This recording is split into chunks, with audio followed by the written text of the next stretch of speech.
Awesome. Well, hey, let's formally welcome everybody. It's awesome to have you on the line today for this conversation. It's all around defeating imposter syndrome with not only myself, but Toby Jenkins, who is not only a good friend of mine, but he's achieved some pretty cool things throughout his life and career to date. We're going to be exploring not only Toby's achievements, but also his internal journey and what he's been going through along the way. And then we'll have a bit of an opportunity for you guys to ask some questions at the end. But first, I'm going to say, first of all, welcome, Toby. Thanks for joining us here today and being willing to talk about your journey. Thanks, Cliff. No, I'm really looking forward to this, mate. Imposter syndrome for me is like a very old story for me, so I'm looking forward to unpacking it with you. Yeah, awesome. Well, but before we kind of dive right into the imposter syndrome piece, tell Mhm. us a little bit around growing up and kind of where you first got to in terms of your sporting career. Yeah, sure. So I started from a sports standpoint. Water polo has been my love. So I played in Athens Olympics. I started off playing at high school. It was the very first time I played, and then all the way through high school, went down to the Australian Institute of Sport straight after school. Made Australian teams along the way, and then missed out. So that was 1998 that I was at the Australian Institute of Sport, and then missed out on the Sydney Olympic team. Played a World Championship in 2001, 2003, and then Athens Olympic Games was the dream come true. Then another World Championships afterwards, and wrapped up the international career anyway after that.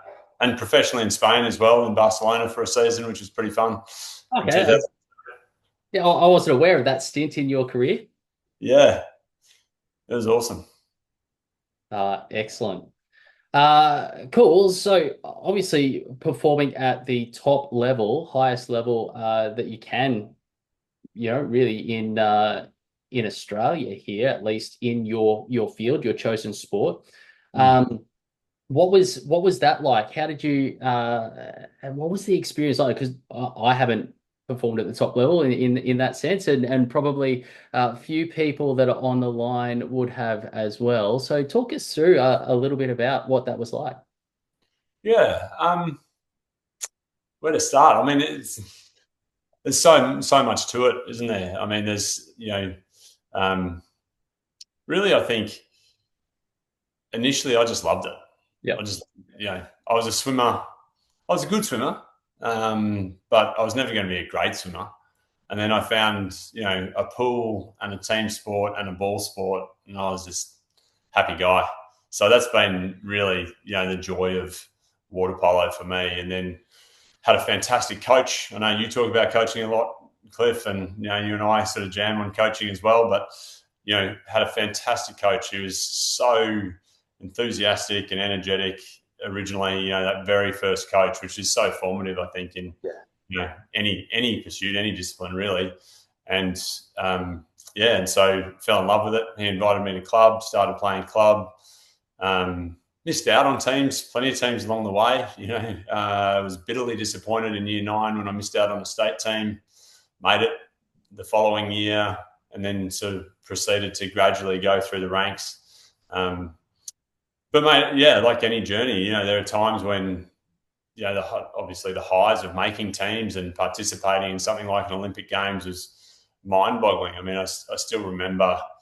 It gives me goosebumps even thinking about it. But the moment of the opening ceremony in Athens, I was waiting. So if you visualize this, everyone, there's 80,000 people in a stadium, and if you think about it, or 100, I don't know how many there were in Athens, but a whole stadium, and we were sitting in the holding pen just out the back of that, and all the athletes were in there. So there's 10,000 athletes, and again, the adrenaline just kicks in straight away for me, even thinking about it. But I was texting my family. So my mum and dad, my siblings were there.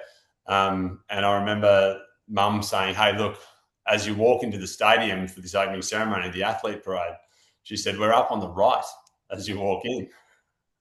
I was like, oh my God, here we go. This could get interesting. And I walked in, so we walked through the tunnel, sort of underneath, where the marathon kind of goes into a stadium, and then out onto the tartan track, the running track.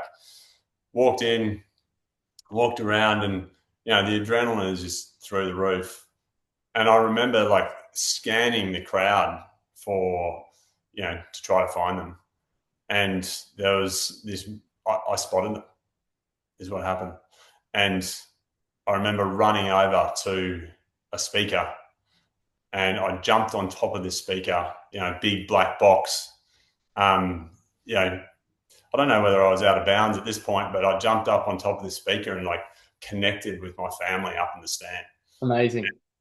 Oh, mate, I got full body goosebumps, and it often makes me well up. But when you think about everything that had gone into being there at that point, and the ups and downs, and no doubt we'll talk about a bit more of that stuff as well as we go, but the opportunity to share it with the family and connect in that moment, because it is so unbelievably overwhelming as an experience, and to connect with them. And I subsequently, like 20 years later, it's taken a while, genuinely, it's taken a while to come to grips with some of this experience. And 20 years later, for the Paris opening ceremony last year, I was just overcome with emotion again. And it was like I was sitting on the couch watching Paris opening ceremony with my daughters, welling up. I went and ran a workshop for a QT executive MBA group. And as I pulled into the car park an hour early in the preparation, I just sobbed.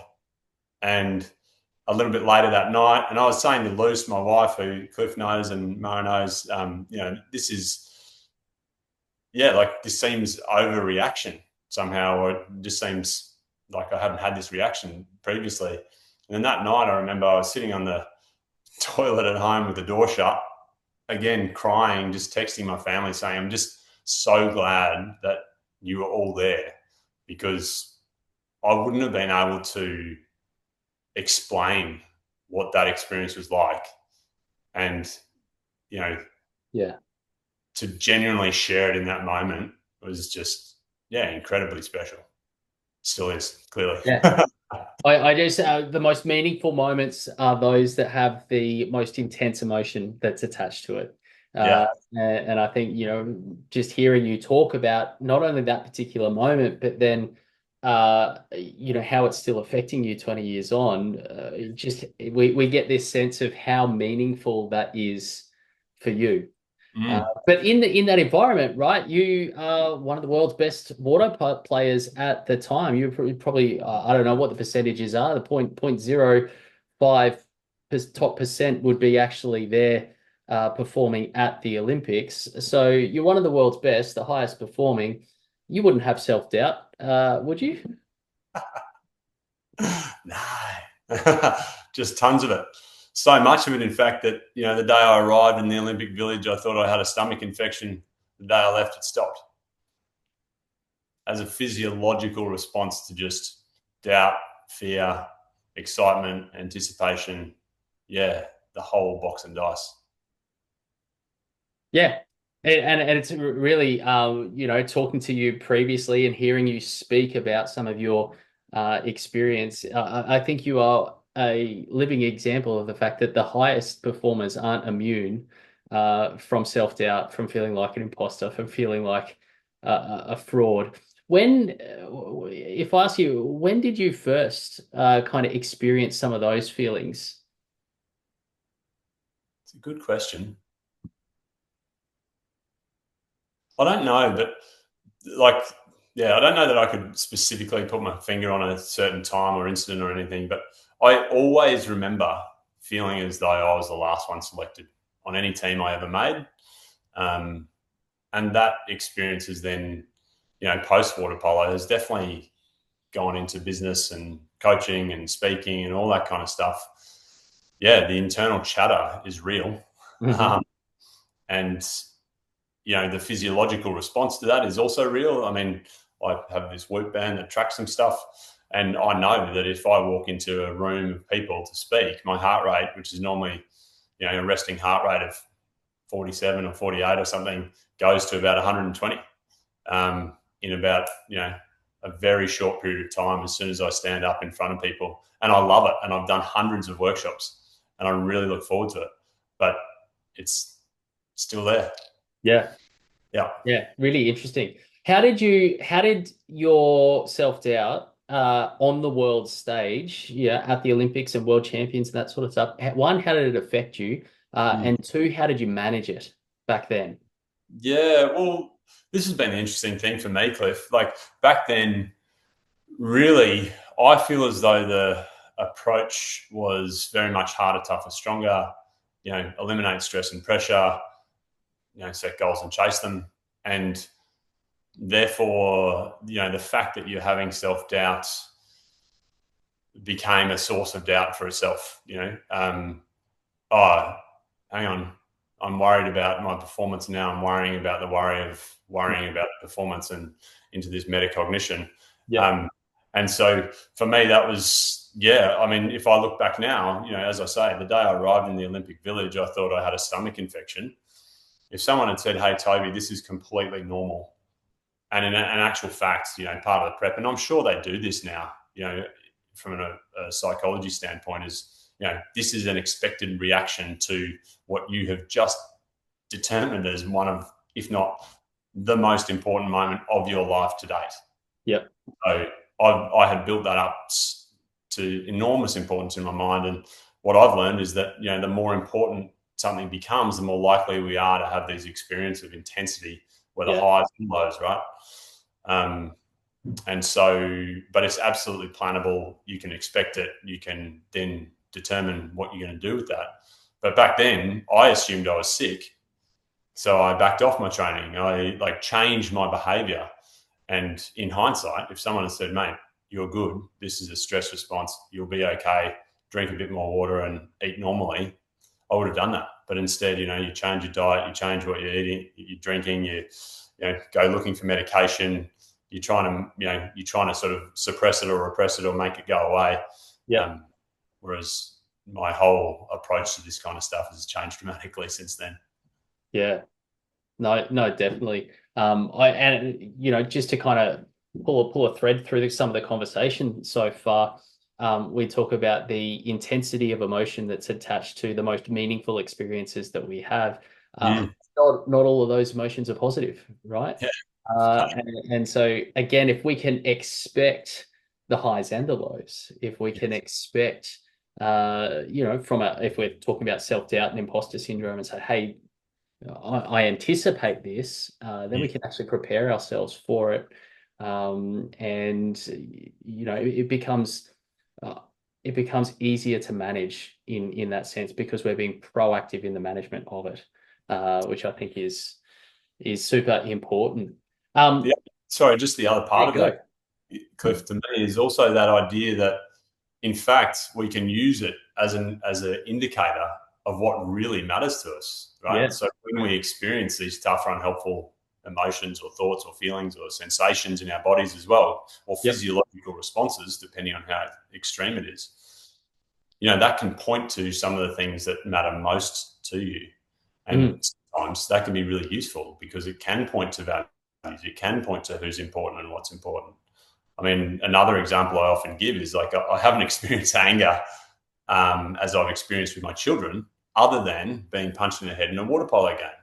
I try not to operate from that place, but it's fascinating how the more you care, the more you experience the full spectrum, to your point. So yes, the meaning that we give it dials up the intensity. I love that idea. Yeah, and look, I can certainly relate to that. Very rarely do I get or allow the frustrations that I experience in the workplace to affect me as much as the frustrations that my kids affect me. And why is that?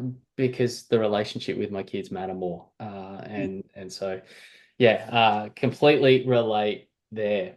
So, obviously, okay, so you've you've spoken there around experiencing a level of self-doubt in or on the world stage in a sporting context. So tell us a little bit about What did you do after, immediately after your, you hung up your caps and goggles, and or you don't wear goggles in your water polo, but you Brain. retired from world sport. Yes. Talk to us about the next stage of your career, and what happened there. So I got back from Athens, and I'd say I had 2 weeks of contentment post Athens, and then sort of dismissed the Olympics really for, I don't know, best part of 18 years, I reckon, before I really came to terms with it a bit more, and came to appreciate actually what I'd done and the effort that had gone in, and like look back on, wow, good on your 18-year-old self. Like that was tough going at times. But yeah, post Athens, got home, 2 weeks of contentment, went to the beach for a week, then started trying to think, oh, well, what's next? And I began my first business a couple of weeks. Oh, actually, sorry. So we got back, might have been August or something. Me and a bunch of mates sat down and started brainstorming business ideas. We had a couple of crackers. We had a bungee trampoline, clean skin wines, promotional materials, and then building websites was the fourth one. And we actually thought, well, building websites is the one that takes no capital, and we wanted to learn about business. Yep. And so we jumped in, and in January 2005, kicked off my first business with my business, or two business partners at the time. One eventually left a couple of months later, but he and I started a digital marketing company. And so that was 2005, and then it's actually still going. So he runs it to date. But yeah, that was a fascinating journey. And what I was really interested by, or what I realized, was that I was actually more interested in business now. I was really wondering what would fill the void of water polo. Yeah. If I wasn't going to keep going, what was going to, I've been so passionate and so committed to this thing for so long, what was going to take its place? And as soon as I started in business, I was like, oh man, this is fascinating. Yeah. Such a great puzzle, heaps of challenges, very different challenges. But yeah, like really engaging. And so with that, my training actually started to drop off. My performance started to drop off. I played one more world championship and then got cut in 2006 for what was the Commonwealth Championships at the time. Yep. And that was a bitter pill to swallow. But it didn't take me too long to realize that I hadn't been putting in the effort that I had prior. So, and I was much more interested in business. So that sort of began the sort of entrepreneurial journey, I guess. Yeah. Which is a pretty intense journey. I know we've got the likes of Lockie Nicholson and a couple of others on the call here who are business owners. Tell me, mate, did the self-doubt, the imposter syndrome kind of stay in the pool, or did it follow you? I wish. I actually, some days I think I went to the Olympics to try to solve the self-doubt, like maybe if I became an Olympian, maybe that would solve it. Yeah. Turns out, it didn't, or it might have given me 2 weeks of reprieve, but then it just got back. So no, it absolutely did not stay in the pool. And this has been, I guess, the learning over decades now and looking back is to realize, well, it's just a part of my story. Yep. But yeah, it followed me into business, didn't know what we were doing. I'd never run a business before. We were amazed that anyone would hand over. I remember clearly getting our very first check, $275 from a guy who was building or installing garage doors. Right. And random, and this was from actually one of my water polo coaches said, oh, I met this guy at the pub who was talking about websites. You might want to meet him. So the water polo was useful for my very first business deal. And, super exciting to get that very literally a physical paper check. Yeah. So that was, that was how it sort of kicked off. But definitely, I mean, did we ever know what we were doing? No, not really. Thought we were. Then we started, publishing content and stuff and writing about it to try to, as much as anything, to try to understand how we were thinking about it and share what we were learning. Yep. But then, we wrote a book and again, never really felt like we were justified in writing a book or that anyone would want to read it or pay attention and all that sort of stuff. So yeah, I mean, the whole imposter syndrome, self-doubt piece has been a age-old friend. Yep. Yep. Yeah, so interesting. I want to call a couple of things out, right? First of all, you said that you sometimes feel like you went and tried to become an Olympian and that it solved the self-doubt piece, right? Yeah. Which is interesting. I sometimes talk about the arrival fallacy or the readiness fallacy. The arrival fallacy is if I achieve this, or if I arrive at a particular destination, if I achieve a particular goal, if I get a particular, accreditation or something, then I'll overcome. I will be ready. I will be better. I will be good enough. I will Yes. be, I won't feel like a fraud. And the reality is it's a fallacy, right? The arrival fallacy. It's this psychological thing. Because when we get there, we realize it doesn't actually, do what we thought it would. And then so we set another goal, right? And so the goalposts keep on changing, which I think is so often the case. You mentioned whilst you were in water polo, the way that you tried to manage your self-doubt was kind of the harder, faster, tougher, stronger type mentality. The way that you managed it in business, was it different? Yeah. So there was one book along the journey. I think I was like 3 months or maybe 6 months out from Athens that I found really helpful, and that was Michael Johnson's book. So Michael Johnson was some of you might remember, he ran the 200 and 400 meter sprints and won the double gold in Atlanta.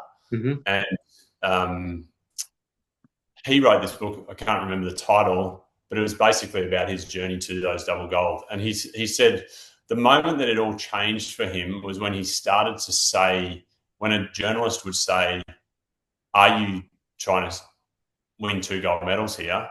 As soon as he said, "Yes, I am," he said it became an acceptance of the fact that, yes, this is actually the goal. And it felt less as though the pressure was outside, external, and more as though he had an internal locus of control around what he could now do with it. Yep. And so that was actually really helpful for me, because even in that 6 months leading up, when people would say, how are things going? Do you know about selection? I was getting a lot of questions from friends and all that sort of stuff. And, to actually own it and say, that is the aspiration here. That's what I want to do. I'm trying to be there. It seems to be going okay. There's the setbacks of injury and all that sort of stuff. So that was almost the beginning for me, Cliff, of like really a different perspective on it. Or at least a different, my reading of what the perspective should or shouldn't be. And then in business, then the self-doubt, I don't know that I managed it too differently, mate, to be honest. Like, I don't know that I had a toolkit, whereas now I would say I do have a toolkit. Yeah. And I think in business, I found it, again, I'd go training, I'd like stay up late and work really hard to try to, make it as good as I possibly could. And in some respects, some of that self-doubt is, there can be some useful elements to it, can't there? So, it's not all bad, but there can be a kernel of truth somewhere sitting in there, and it keeps me practicing for the keynote coming up, or whatever it is, refining the article, or but it can be a useful source of energy now, is sort of where I've got to, as opposed to seeing it as an enemy to overcome or break through, or crush, or any of the sort of a lot of the nonsense that seems to get peddled these days. It's it's quite the reverse now. I sort of see it as, okay, well, I just need to come to accept that this is a part of who I am and how I operate in the world. Yeah. Yeah, no, awesome. It's really interesting, because you're saying the start of your transformation, I guess, or the taking control over some of your self-doubt and imposter syndrome was putting it out there, that what you actually, this is what I'm trying to achieve. And so often people that suffer with self-doubt and imposter syndrome, that's the opposite of what They do, right? They don't want to put it out there because they don't want people to recognize or uncover that they're a fraud, right? That they're not good enough. So Mm. it's really interesting to hear you say that actually doing the opposite of what imposter syndrome kind of makes us do Yeah. is the starting point to kind of taking control there. Yeah, and I mean, literally, it is exactly that. Like your whole body, your mind, your physiology is screaming at you not to do this thing. And so, as soon as you do, then you've chosen to do it. You know, um, and I think there's something in there about owning the choice as opposed to having someone else's expectation. Yeah. That again, you just internalizes. Okay, well, if I've chosen to put this out there, then I can make further choices that might lead me towards it. Or I'm Yep. going to, yeah.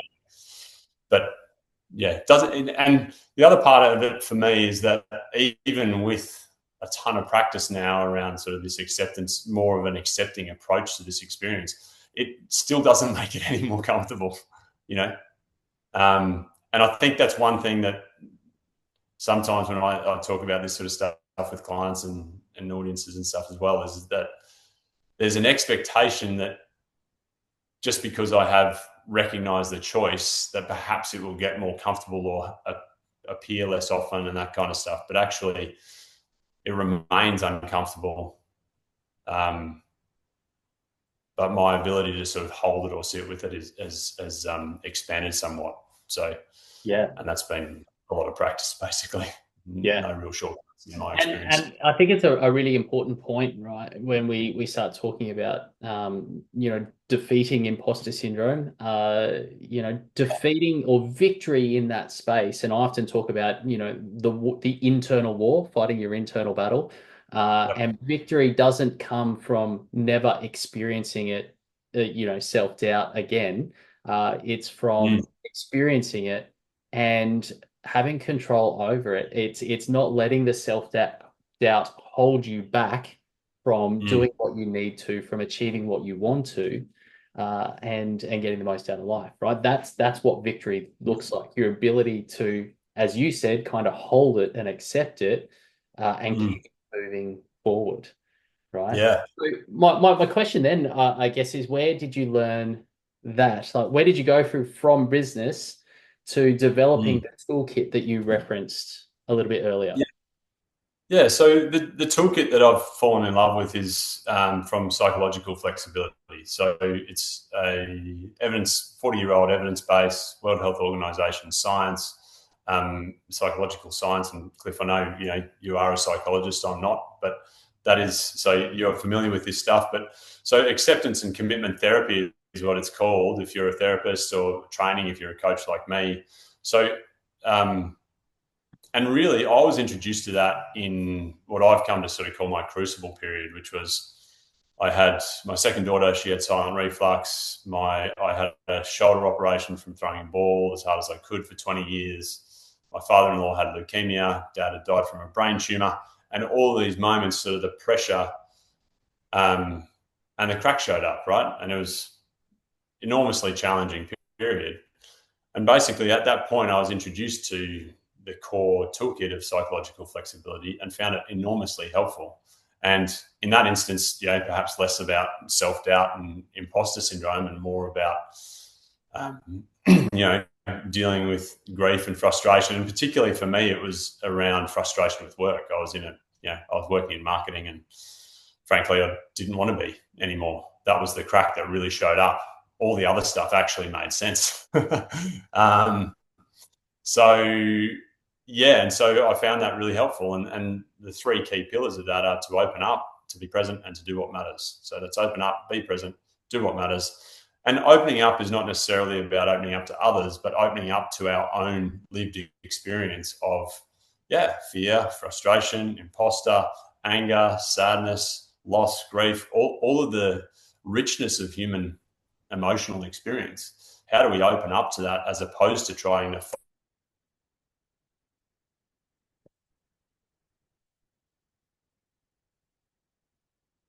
There, Toby.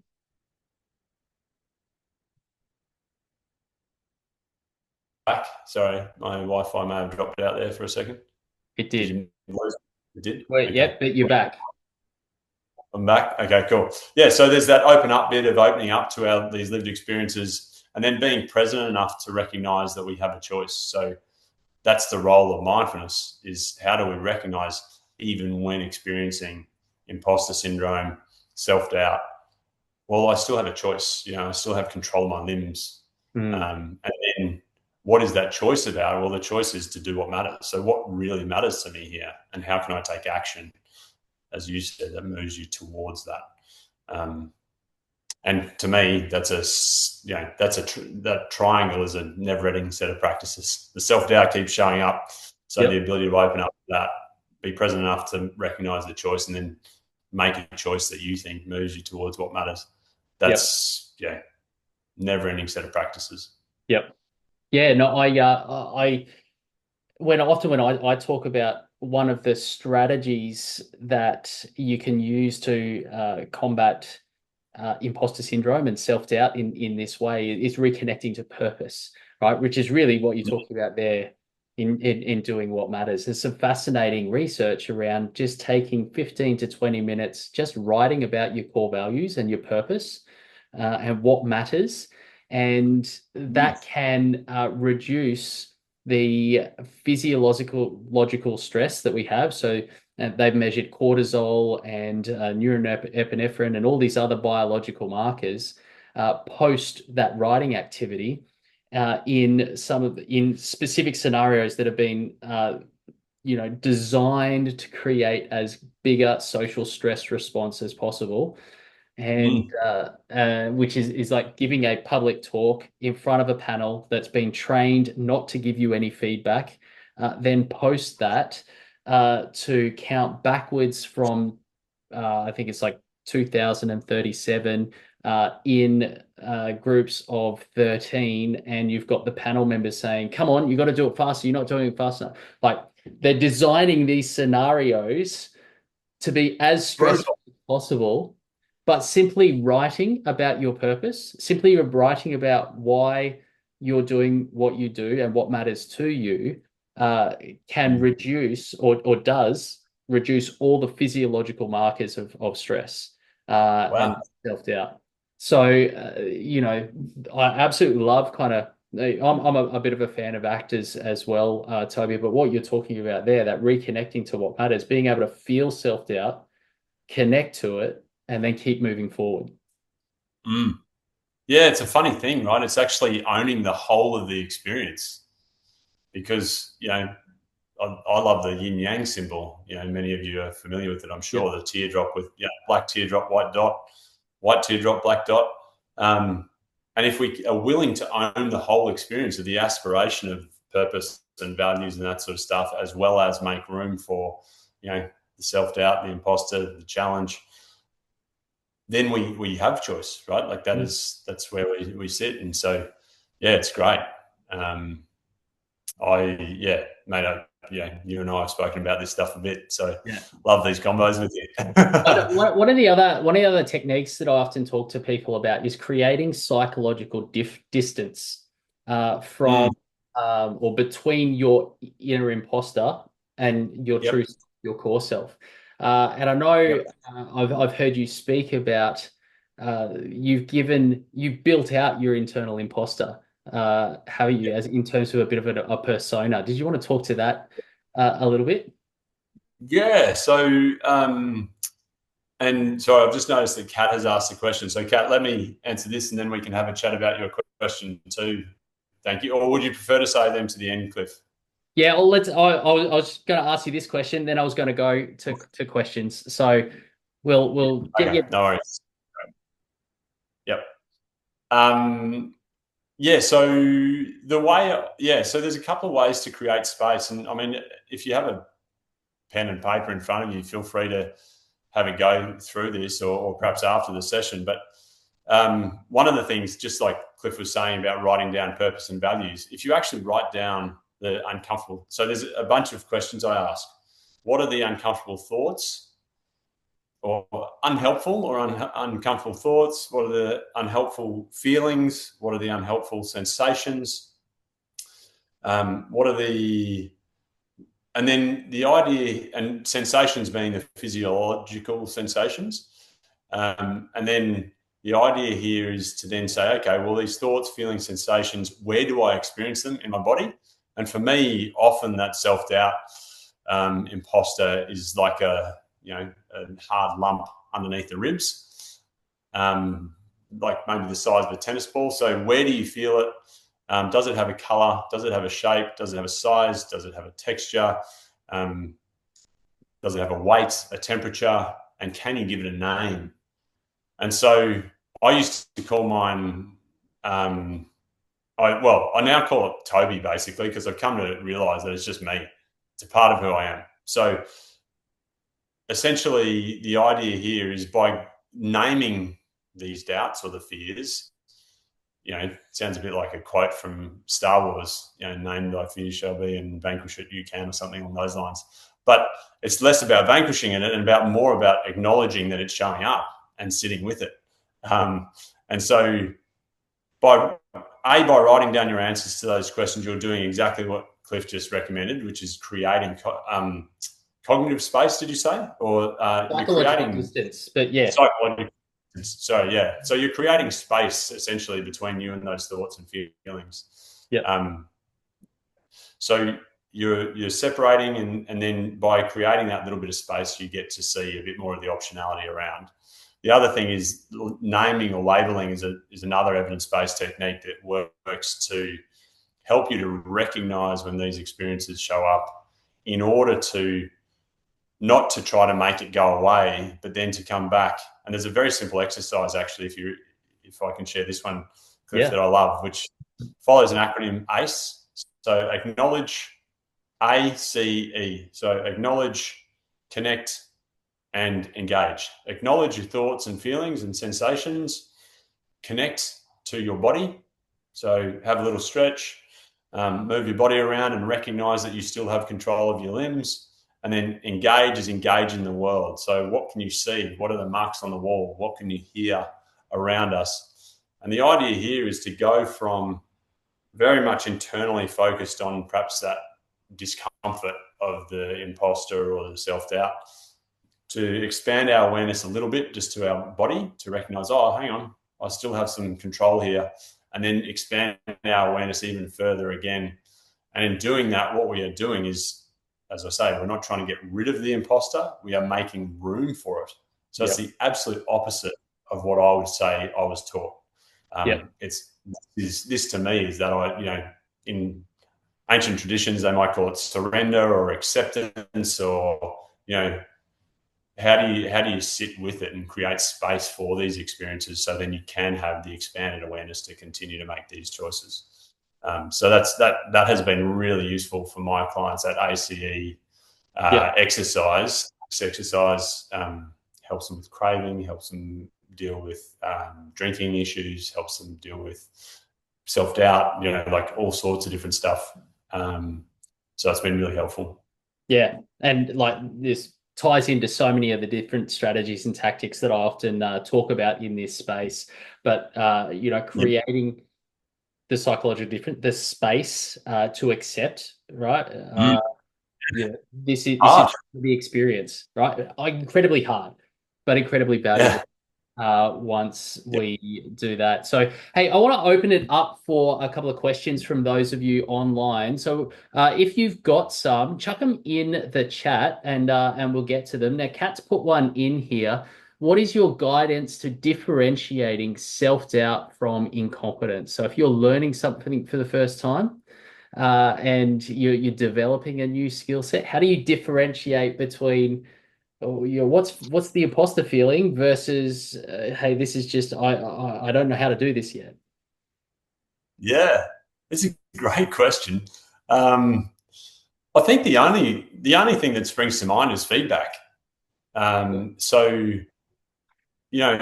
because we can be very poor judges of and assessors of our own abilities, both strengths and weaknesses, in my opinion, we often don't know our great strengths, and we often can be unaware our blind spots and weaknesses as well.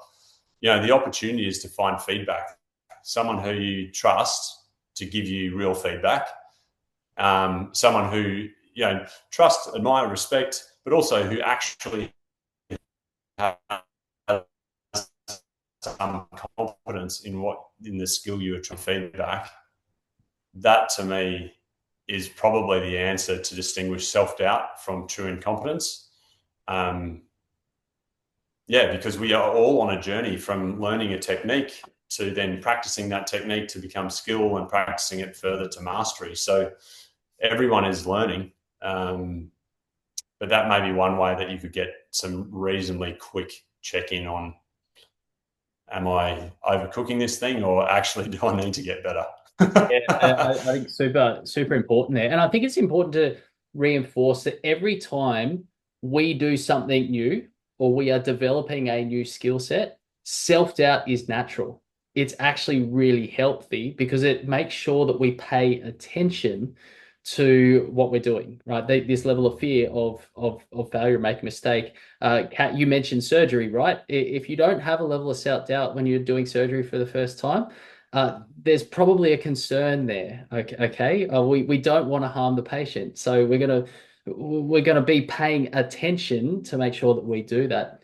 What I would say as a psychologist, though, is that as we gain more experience, that level of self-doubt should ideally start to reduce.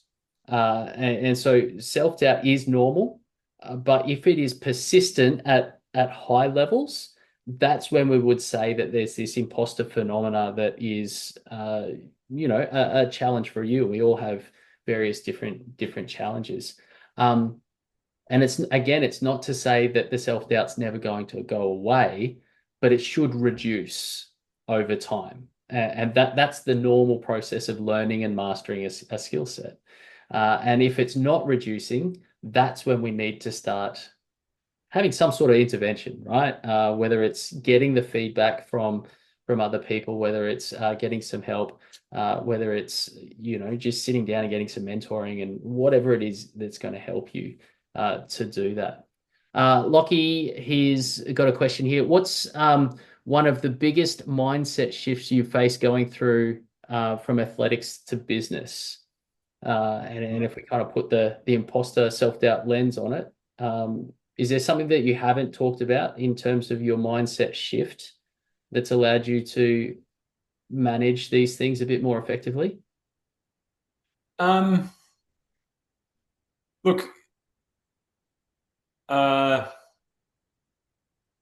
one of the things I think perhaps less a business lesson, but more of a human lesson, was, so if I can share a story, basically, if I think about the lowest point in my, or the highest self-doubt, lowest belief point in my water polo career, I'd been down at the AIS for 9 months, and if you picture this, we're in it had been an incredibly challenging year for a whole host of reasons. I'm away from friends and family, starting university, training as hard as I had ever trained in my life by a long way, playing up and with some of the best players in the country. I was one of the youngest guys in the squad in residence at the AIS.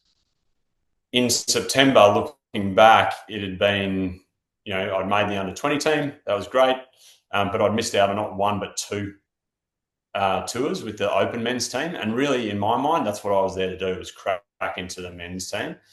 And this was, a golden opportunity to try to make it into the men's team to be a part of the home Olympics. Hadn't done that by September. We had the Serbian national team fly into Canberra.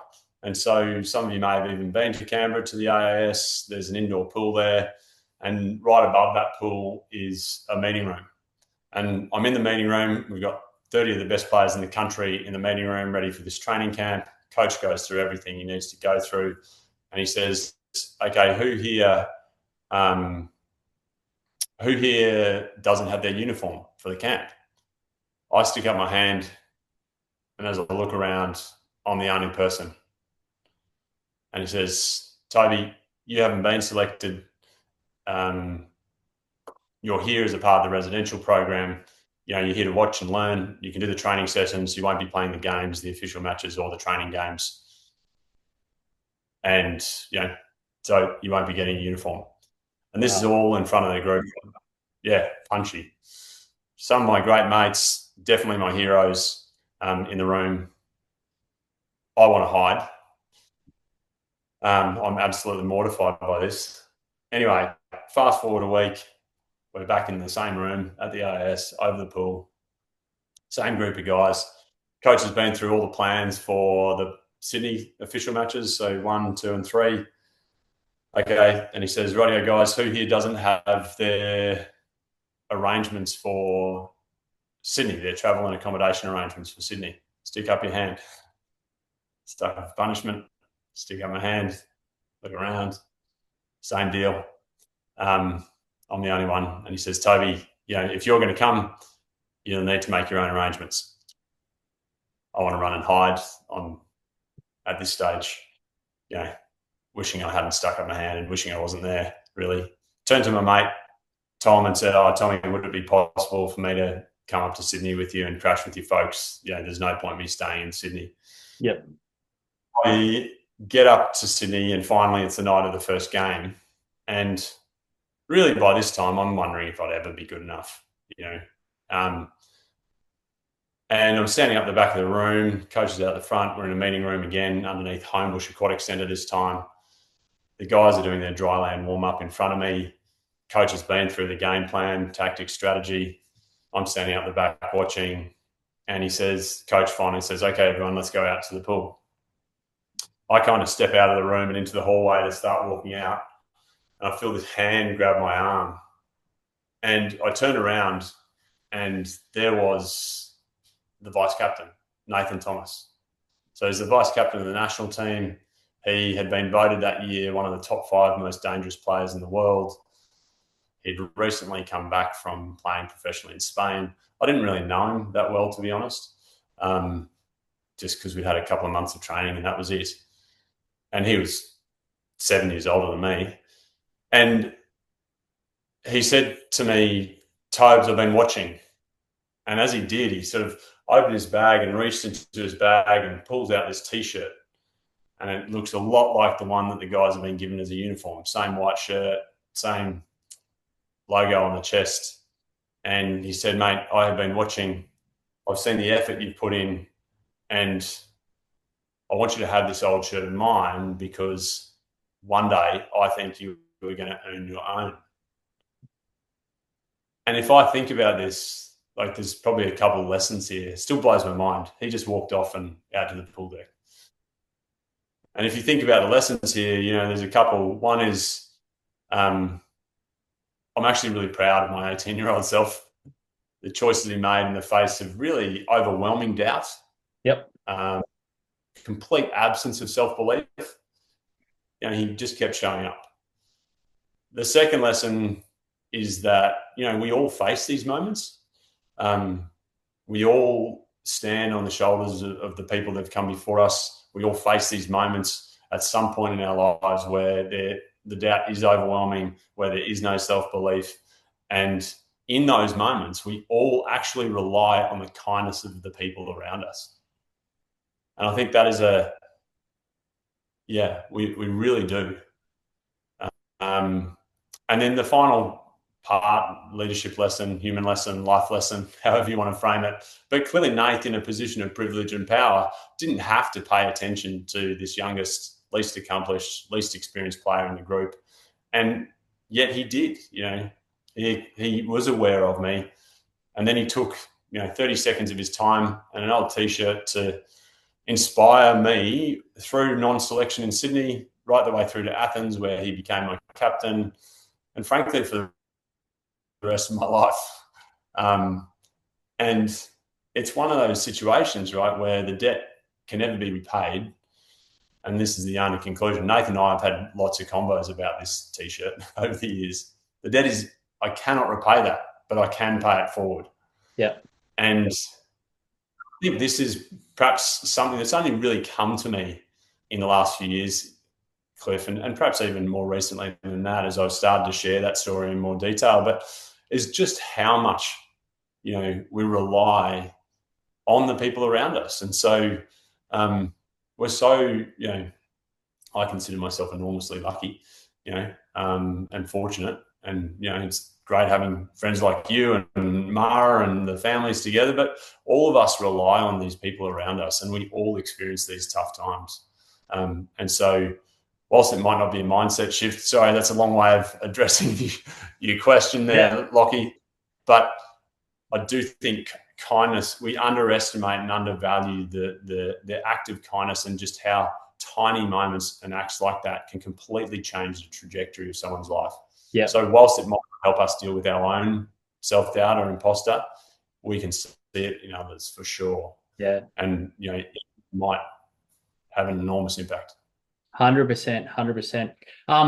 Yeah, I mean, I've got this 7 sources of confidence model, and we think about dealing with self-doubt. The opposite of that is having confidence, and where do we draw confidence from?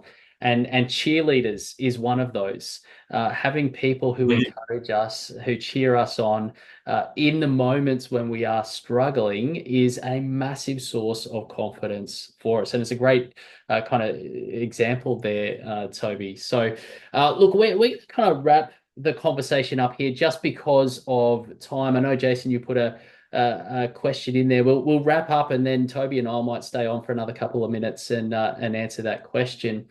But hey, Toby, thank you so much for spending some time with us today. If people want to see a little bit more from you, connect with you, where can they go? I'm on LinkedIn. My website is Toby A for Alexander Jenkins.com. I can pop that in the chat if you like. But yeah, either of those places is easy to find me. So on the interwebs. Brilliant. Awesome. And for those of you online, if today's conversation has really kind of sparked a little bit of interest, and you'd like to know more about dealing with your self-doubt and overcoming imposter syndrome, well, I have just released a course called Defeating Imposter Syndrome. So it's an online course, 22 videos that you can work through at your own pace, about 3.5 hours worth of content. And we talk about exploring what is imposter syndrome, and the more you understand it, the more you understand yourself.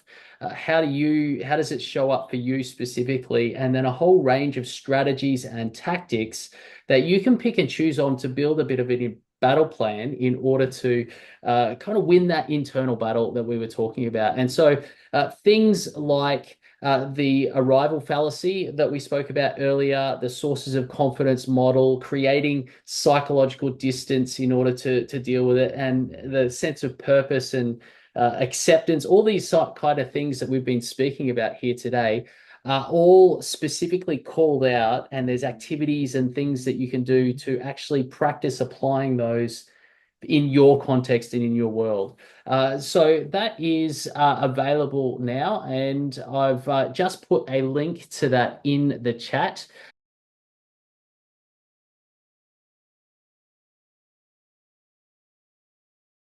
It's for $297, which is pretty good value when you think about it, for 3.5 hours worth of content. So if you're interested in that, feel free to check it out using the link below. If you're watching the recording, I'll put that in the comments below as well.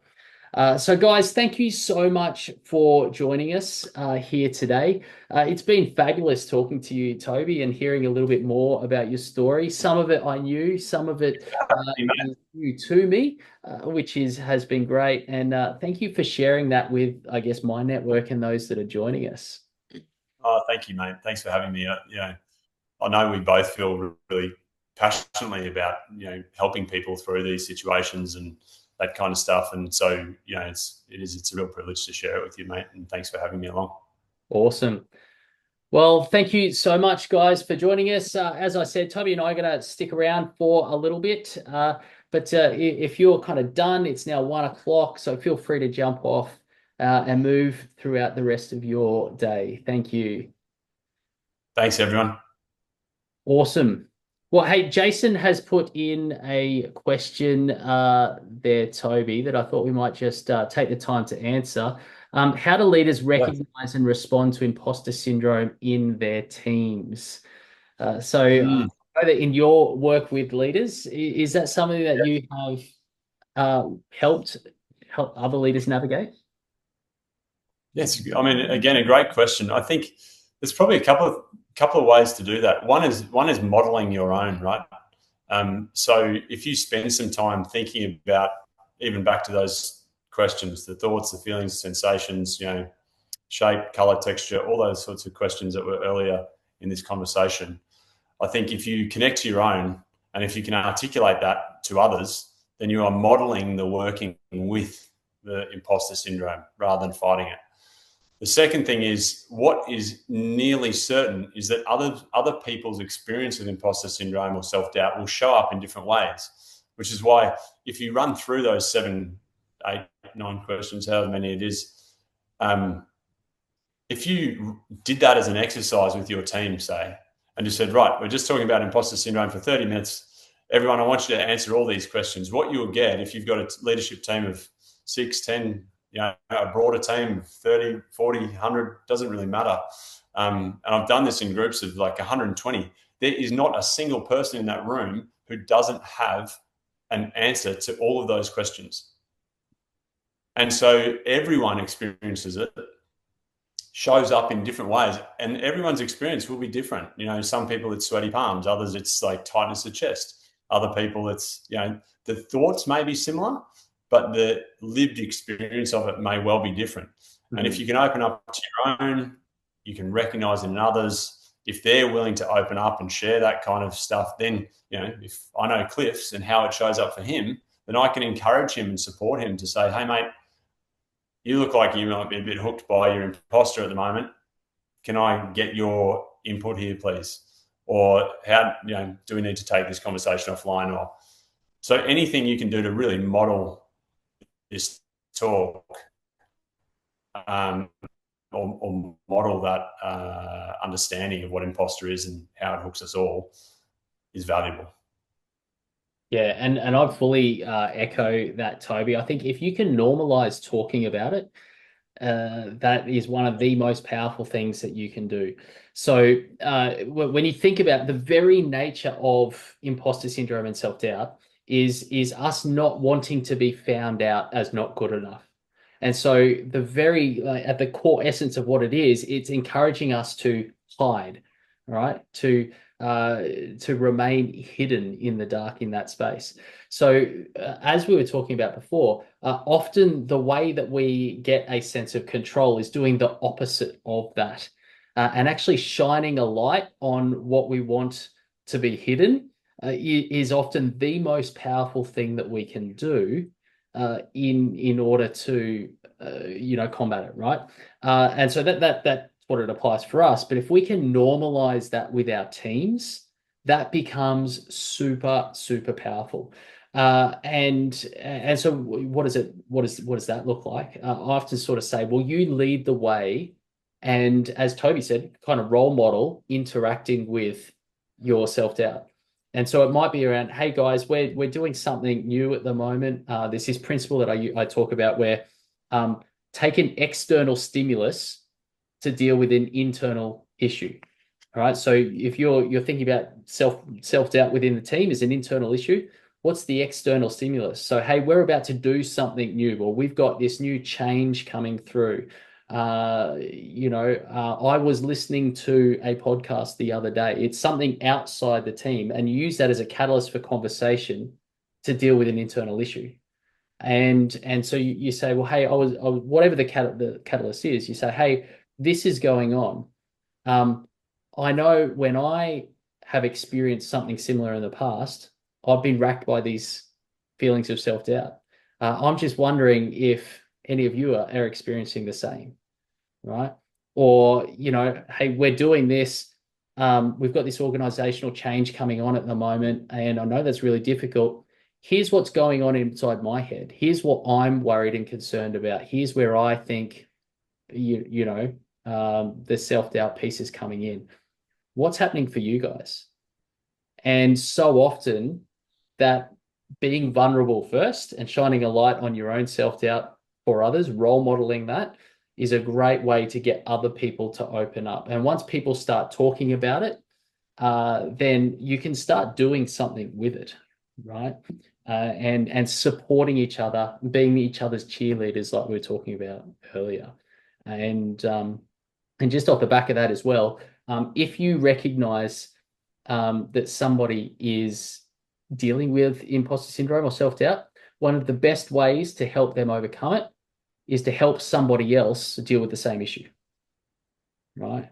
And I don't know about you, Toby, but I know as a coach, helping other people deal with their own self-doubt has definitely given me insight into my own, and helped me. I was like, oh, yeah.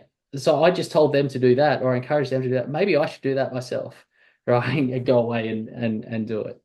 So Oh, there's yeah, there's a couple of points from both of us there, Jason. Has that answered your question?